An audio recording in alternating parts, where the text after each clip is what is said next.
Right. Yeah. Okay, so we left off by the Mishnah, right? Mishnah on Samachalaf Amud Aleph. So, okay, so we're talking about fire, right? With if you make a fire, when you're responsible. So the Mishnah says, Samachalaf Amud Aleph. Yeah, so Avra Geder, Shehu Gavoya Dalar Amas. Let's say the fire jumps a fence that's 4 amas high. 4 amas is what about 6 feet? Could be closer to 8 feet according to the Chazanish, but meaning a fence that high should contain a fire, right? So Geder Shehu Gavoya Dalar Amas, if it's 4 amas high, by Derech Harabim, or if it's the Derech of the Rabbim, meaning a street, which Gemara is going to say 16 amas wide, which gets into the whole Eruvin thing, right? If you have a street 16 amas wide, it's considered Shusharam.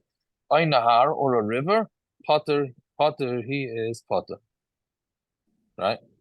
So again, the reason that he's Potter is because it should have been contained either by the public road or by the fence or by a river. If it jumped it anyways, that's out of his control. Memela, he's Potter. So the Gemara says, "Vatanya over gather to Guvaya Arba Amas Chayiv." We have a brayse that says if it jumps a fence 4 amas high, then he's Chayiv. The stira, our Mishnah says Potter. This is a wood fence. This is a wood fence that we're expecting a fire to stop. No, I think the Gemara's most fences are those stone fences. You ever drive in the country? Those stone fences. Okay, fine. I think so. Okay. I think as from what I understand, the default of a fence is those rock fences. So anyway, so we have a stira. So Papa Tana Didon Kafasha Milamala Lamata. What? I mean, you have way more experience than me in the country, but those stone fences are more for boundaries, not for fences. True, you're right. Right, masking. Yes, I don't know. Maybe I'm wrong. I always assumed that those were the fences. Nobody says anything about what the fence is made of. I mean, a wood fence is not going to contain a fire, right? Anyway, so it's a stira. One says that it's chayav, one says potter.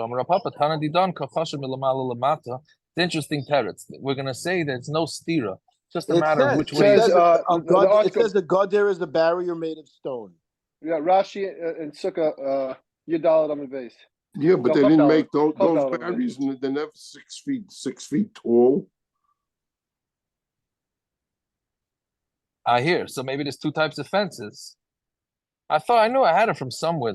I can't imagine I remember the Rashi and Sukkah. Can't imagine I remember Rashi and Sukkah. That's for sure. That much I could tell you for sure. and it says on the bottom of that footnote. And Rashi talks about elephants of Shiyah. Yeah. Why couldn't it be 6 feet tall? The wall itself may not be made of flammable material. Otherwise, it cannot serve as an effective barrier. So. Okay. So makes sense. It makes sense. Anyways, okay, so the kasha is that the Mishnah says you're potter and the Brisa says chayiv. So our tan is going from top to bottom. Sheish amas potter. It's counting down. So if the wall is 6 amas high, it's potter. Chamish amas potter. Ad arba amas potter. Until 4 amas, you're potter. Right? Panabra, but the second tana, meaning the Brisa, is calculating the from the bottom up. The lamata lamalaka is going from the bottom up. Shtei amas chayiv, shalosh amas chayiv, ad arba amas chayiv, until arba amas is chayiv, meaning ad veloy ad bechlal. Right? Anytime the Gemara says until, it means like you have to daven mincha until shkia. That including, does it mean up until shkia, or does it mean including the actual shkia? Fine. So that's what it's saying. So according to both shitas, 4 amas is potter. It's just a matter of which way you're calculating it. And that's even in a field of thorns, which are highly flammable. It's still considered that it would, even if it jumps the wall, you think it would easily jump the wall. It's still potter. Amara Papa. But you would need from the edge of the top of the thorns until the wall, you need 4 amas. I mean, it can't just be a 4 amma wall and then the kaitzim go right up to the 4 amas. No, you need 4 amas of wall above the kaitzim. Right? Amar Rav, Loishan well b'kalachas. This is only by a fire that goes straight up, right? Meaning sometimes you have a campfire that the fire just seems to just go straight up, and everybody says, "Oh, it's like the mizbeach, etc., etc." But it's going up. But if it's a fire that seems to be going sideways, which is usually from the wind, right? Then afilu ad mea ama chayiv. Then you're going to be chayiv even to 100 amos. So if you see the fires are moving sideways, so then you have to assume that even if the wall is 100 amos high, the fire is going to be spread over the wall. That's Shitas Rab. Shmuel Amar Masnisa ben Nechbefes says the other way around. Our Mishnahs talk about Nechbefes. If the fire is moving sideways, that's when it goes. That's when you have the 4 amas. Al the kalachas is going straight up. If you look kosher pucker, then even if you have the slightest wall, that's enough because the fire doesn't seem to be spreading. Tanakam said the Rabba Medon the kalachas. It's only will go straight up of Nechbefes, but if it's moving sideways, the eitz in Metzuyin law, and there's wood around. Afilu ad mea mil chayiv, even 100 mil, right? Even if they're just talking about a road, even if the road is 100 mil wide, he's chayiv. Avra nahar shlulis shehem rechavim chesamas. If he passed over a river or a shlulis, the Gemara will say what a shlulis is in a minute. Then and it's 8 amas wide, so then also pater. Again, the same rule, which is basically if it's wide enough that it should contain the fire and it doesn't contain the fire, that's a freak thing and you pater. Derech Harabah, Mantana, who's the Tana that says that it's 16 amas? Amarav Rabbi Lazi, the Tana Rabbi Lazi, Sheish Esri amas, Kederos Shesarabim. It has to be a road 16 amas wide, which is about 32 feet. That would be enough to contain the fire. If it jumps across that, then it's not his fault. By Nahar or a river, first wide line. Rav over Nahar Mamish. Rav says it's a river Mamish. Arisa the Daloi, we had it a while ago. It's like an irrigation ditch, meaning it's a ditch that doesn't really have a lot of water, right? Even that's enough. Mando or Nahar Mamish, the one that is really a river, Afagav the Lekamaya, even though there's no water in it, right? It still should contain the fire. Mando Arisa the Daloi, but the one that says it's an irrigation ditch, he is Maya in. If there's water in it, good. If less Maya, low. But if there's no water in it, then it's not going to act as a barrier because it's not so big. Right? A river or a stream is much wider. This is not so wide. And on also, we learn the mission over there. Ve'elu mafsikim lepeya. Now, Bez Hashem next Masechta in Mishnah is peya. So peya is that you have to have the corner of your field. You have to give it to aniyim. Right. So what happens if your field is separated? Meaning every field you give away the corner, but let's say you have a field that's separated by streams, separated by walls, separated by fences. Do you need to give peya on each and every one? So it really depends on what the split is made out of, right? So Tananas lepeya. What? That's Mishnah's and pay talk that. I mean, that's Mishnah's peya. Yeah. So ve'elam mafsikin lepeya. This is what would be made a hefsek for peya. And you'd need peya for each section. A nachal, how do you call a nachal? Like a stream, or something that's down a hill. Yeah. Vashlulis, which we'll say in a minute what that is. V'derech hayochid, v'derech harabim. It's a private street or a public street. Fine. My shlulis. What is a shlulis? I'm going to read them. Shmuel makom shemek sham shoylin sham. It's a place where the rainwater collects over there, meaning. It's not a lot of water. It's just a little bit of water. Rabbi Amar Rabbi Yochanan Amas Hamayim. It's an Amas Hamayim. How do you call it? A body of water.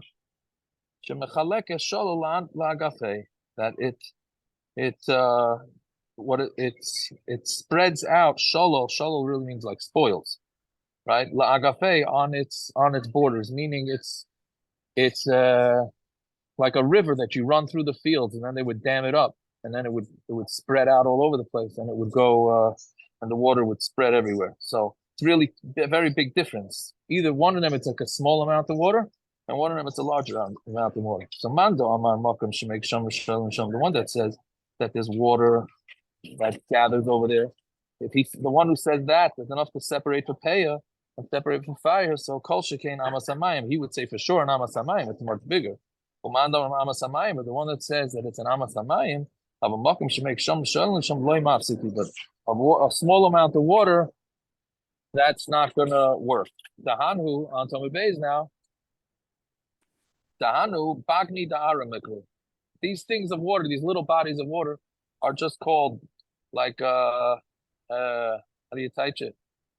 No, Bowls or something. a puddle. Like a puddle. That's a good touch, Taka. A puddle. It's a puddle, right? All it is a puddle. A puddle's not stopping. A puddle's not stopping. 7 years ago, we said bowls. I wrote it in the Gemara, bowls. Oh, bowls. Okay. Bowl me over. All right. There you go. Fine. Zok the Mishnah. Next Mishnah. Listen, the Rabbi said we got to enjoy this stuff, the easiness of this stuff, relatively easiness of this stuff, and the next stuff, because Thursday, Friday, Shabbos is one long klalu prado klal.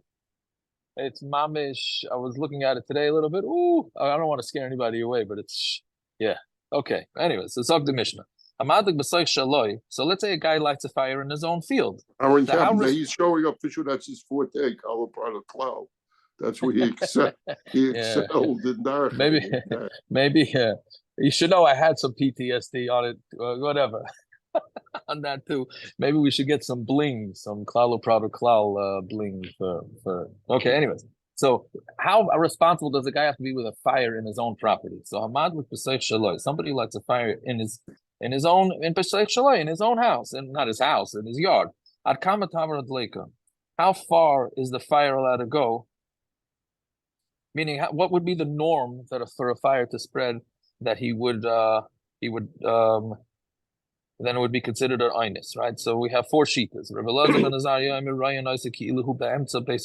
You have to look at it like it's in the middle of a base core, which is pretty big. Meaning you have to give yourself enough room, right? A base core is, what do we say it was again, Rachamim? What do you say it was? I don't know. It's large. By 274? Of Amos, I don't know how that calculation comes down. It's 50 Amos square? No. I don't remember.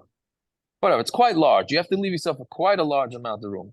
Rabbi Lazar, Tezayin Amos Kederach Shusaram, you need to leave 16 Amos like Rosh Hashanah. Rabbi Kiva Omer, Chamishim Amos, you need to leave 50 Amos. Rabbi Shimon Omer, Shalim Yishalim Amaver Saveira. It says the guy who spreads the fire has to pay.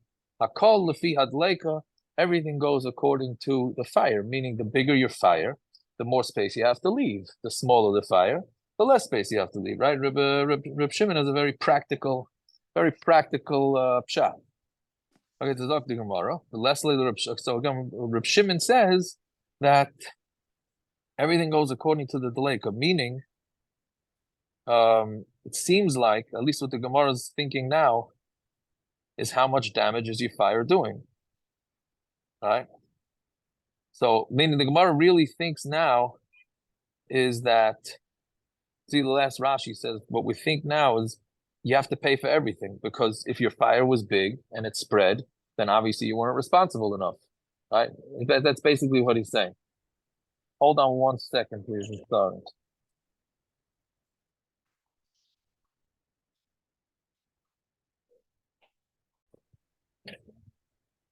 Wasn't such a good commercial, Parrot. I was listening. Anyways, so again, Reb Shimon, the way Rashi is saying we understand it is that it's that depending on how big your fire is, that's how responsible you have to be. The Gemara asks on that, but Leslie Reb Shimon Shiura B'Dleika, does Reb Shimon not hold that there's a shear that you're going to be potter for? Meaning Reb Shimon holds your chayiv for everything. But now we learned in the Mishnah, Lo Yamid Adam Taner B'Soy Chabayis, a person can't put a tanner in his house. Ela in Cain, Yeshal Gabe Goiva Dalar Amos. He needs to leave at least 4 amos of space before he hits the ceiling. Right? Meaning, you see, obviously they had fire code back then too. Right? And if you have the oven or a stove, whatever, in the upstairs. Nebuchadnezzar was killed this morning in Yerushalayim. From what? From a fire? No, from a building. They were building without permits. Nebuch. Really? Yeah. It's terrible. Oh, so you see from the Gemara's times, you you need to have the proper permits and all that, right? You have to have the code. You have to have proper code, right? So if it's in the upstairs, actually tachta maziva shleisha tvachim, until under it is a maziva of 3 tvachim, uvakira, and let's say you had a stove, right, which is smaller than a tanner, right? We know from Gemara and Shabbos, there's different size stoves. So vakira, tefach. All you need is a tefach. This is under it to hold it up. Him hizik, and if he got damage, mishali masha hizik. If it does damage, then you're gonna have to pay, right? What you damaged. Reb Shimon, I'm relying on shiurim halalu ella sheim hizik patam milashalim. These shiurim are here to tell you that if you met the code and it still did damage, then you're pater. So you see clearly that Reb Shimon holds that if you do the code and you do it properly, you're still going to be chayiv. I'm sorry, you're going to be pater. And the Mishnah says that Reb Shimon holds that you're chayiv. So Rav Nachman, so really what Rav Shimon means, yes, of course, if you keep the proper precautions, you're going to be pater. Everything goes according to the height of the fire. Right? So if your fire is very big, then you have to make sure that you have the proper precautions for that. If it's a small fire, then you don't have to have as big a precaution. So even Rav Shimon would hold that you would be pater. Amar Rav Yosef, Amar Rav Yehuda, Amar Shmuel, halacha Rav Shimon, v'chein Amar Rav Nachman, Amar Shmuel, halacha Rav Shimon, that the halacha is like Rav Shimon. Okay, this next Mishnah we had quite a few times. Hamadlik is a godish. If somebody lights up a godish, right, a pile, and hiding where I always use the cell phone as a muscle. A guy lit up a pile of grain, and under it was a cell phone, and it got destroyed. To Rabbi Yehuda, he has to pay for everything. You were a mazik, you made a fire, you have to, even things that really didn't belong in there, you destroyed. You only pay for chitin and sa'irin, and that's it. Meaning stuff that doesn't belong under there, you're not responsible for. We'll see in the Gemara exactly what that means. That's case number 1. Case number 2, this we had a bunch of times. If you had a goat tied to the pile, the evet samachlai and the evet next to it. Now the evet has the ability to run away because he has brains. So therefore, in Nisrafima, he got burnt with it, chayiv. So then you're chayiv for the gadish, and you're also chayiv for the animal because you tied it to it. But the evet you're pater for because the evet should have run away. But the opposite, evet kapashlai, but if the evet is tied on it, which means he couldn't run away, ugidi samachlai, and the goat's close to it, v'nisraf imai, and then they get burned with the fire that he made, pater, then he's pater. Right? Why is he pater? Because kamle b'derabimine, since he's chayiv on the evet, so he doesn't have to pay for the damages because he's chayiv misa. So mamela, it's kamle b'derabimine, he doesn't get punished twice. And what about the gidi? So Rashi has 2 pshatim. Is he pater on the or chayiv on the? Fine. It's interesting. I don't know why the Gemara didn't say this before this middle case, but okay. Chachamim say that if you have something hiding under a pile of grain, you're pater. So it went by somebody who lit a house. Then he has to pay for everything. People put things in a house. Meaning, if not for this Gemara, you think, okay, so if a guy burns somebody's house down, he says, "Oh, I didn't see what was inside the house, so I should be pater," just like I didn't see what was under the grain. And that's not true, right? That's not true. If it's something that's expected to be there, then it's going to be chayiv. Samar of Kahana, machlokes, this is important. This next Gemara really limits this machlokes. Machlokes b'madag b'soich shaloi. The whole machlokes is when he lit a fire in his own property, and then the fire spread to his friend's house. Right? The Reb Yehuda mechayev on niske taman be'esh, because Reb Yehuda is chayev on damages of taman be'esh. But Rabbanan Patri and the Rabbanan say it's pater. But if you lit a fire in somebody else's house, you have to pay for everything. You didn't have rights to go making fires. Meaning, Bishlam, you made a fire on your property, and then it went and ate the grain by somebody else's property, and something was hiding in the grain. Okay, so why should you be responsible for that? But if you went into somebody else's yard and made a fire, so then there you certainly should be chayiv regardless of what you burnt. So Amale Rava Ihachi. So the Gemara always asks these type of kashas. The Gemara doesn't like if you're gonna go say a different case. Sometimes the Mishnah says a case and then it says a different case to say where the halacha is different. The Gemara would prefer you stay in the same subject and differentiate a little bit, and then that's what the And then there's the difference in the halacha. Why go to a third case or a second case? So when it says Amalei Rava, when we wanted to say that the Chacham would be maider to Rabbi Yehuda when you light up a building, that you have to pay for everything in it, because that's what people do. They leave things in their houses. Why don't we just differentiate within that case and say that's only when you lit it inside your property and it went and spread to somebody else's property. That's where there's a machlokes. But when you light in somebody else's property, whatever's in there. Meaning, why do you have to go to a case? We're trying to look for a case with a chacham that you would be chayiv for the stuff that's hidden. Why do you have to go to a case of a house and this and that? Keep the regular case of the grain, right? And when the chacham when you took and lit the grain in somebody else's house. So the tarti pligi. There's two machlokes in here. They're arguing with you lit a fire in your house, the standard case. You lit a fire in your property and it spread to your friend's property. The Rabbi Yehuda is chayiv on if it's hidden. For Rabbanan Sabri, they're not chayiv. That's one machlokes. And they also disagree with madlik b'shel chaveri, where you go light and you make a fire in your friend's field. The Rabbi Yehuda so mashal kol masha b'tzaychay. Rabbi Yehuda holds you pay everything that's in there. Vafilu arnaki, even a wallet, which is not something normally hidden.